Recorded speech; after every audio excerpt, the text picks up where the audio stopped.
J'ai 40 ans. Ma mère est morte à 40 ans moins 4 jours. Ça s'est joué à 4 jours. J'ai 40 ans et je lui ai survécu. C'est un miracle.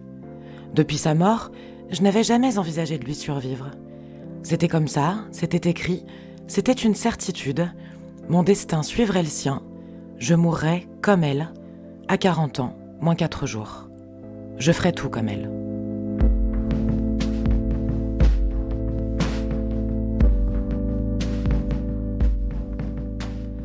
Mais j'ai 40 ans. Il va falloir en faire quelque chose maintenant de ce sursis. Bien obligée de me projeter puisque je ne suis pas morte. J'ai 40 ans et je suis mère, moi aussi. Je suis mère d'une fille, moi aussi. Je ne me pensais d'ailleurs pas capable d'être une bonne mère de fille.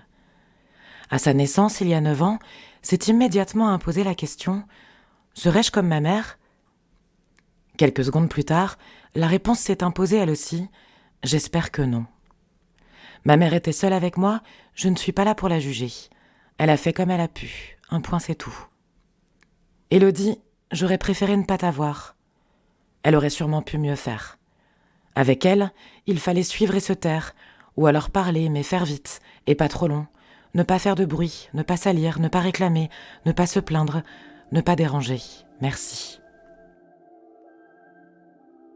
Au-delà de l'incertitude permanente d'être aimée par ma mère, il fallait supporter l'absence. Ce que je ressentais ne comptait pas. Je n'étais pas protégée et criais sans être entendue, comme dans nos cauchemars. Ce que je sais, c'est qu'en dépit de quelques doux souvenirs avec elle, ces angoisses m'ont abîmée et sont restées imprimées en moi pour toujours.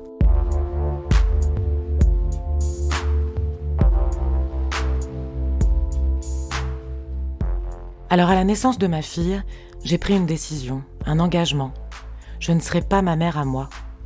Ma fille, je veux bien l'aimer, et l'aimer bien, qu'elle n'ait jamais le moindre doute sur mon amour pour elle.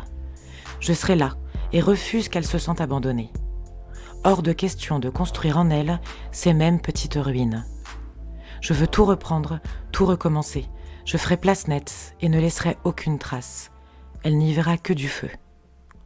Et puis un soir, maman, tu sais, moi je crois que ta maman n'a pas toujours été très gentille avec toi. Voilà que ma fille se met à parler à ma place. Elle a des pouvoirs magiques. Comme si, sans jamais lui dire, elle avait pourtant deviné. C'est ancré en elle aussi. Elle a compris. Elle sait. Je dois donc me rendre à l'évidence.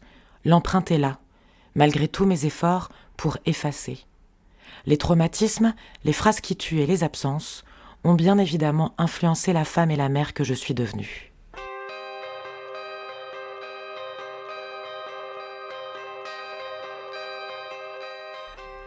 Avec les années, ma fille m'oblige à retrouver la mémoire. Moi qui recommençais sans cesse à oublier, je dois aujourd'hui me confronter. Je lui dois des réponses, des explications. Car si j'ai du mal à reconnaître que c'est mon histoire, c'est aussi la sienne après tout. Et puis j'ai 40 ans. Je suis plus grande que ma mère maintenant.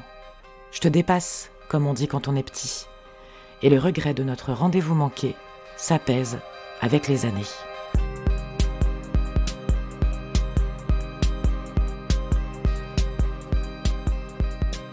Alors j'ai eu envie de transformer mon histoire personnelle en histoire collective. Je suis allée à la rencontre d'autres mères et filles, comme moi, avec toutes mes questions. Est-ce un poids d'être à la hauteur de sa propre mère ?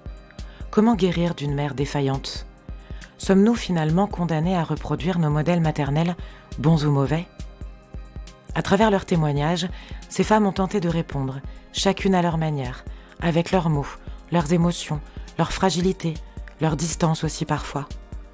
Elles m'ont confié leurs récits, apaisés ou traumatiques, sur ce lien si mystérieux et fondateur, et m'ont expliqué comment leur relation avec leur mère avait rejailli sur leur relation avec leur fille.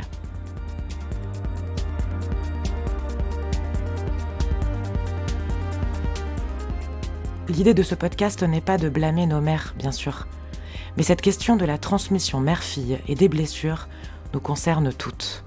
Et concernera nos filles elles aussi. Car une chose est sûre, les mères parfaites n'existent pas.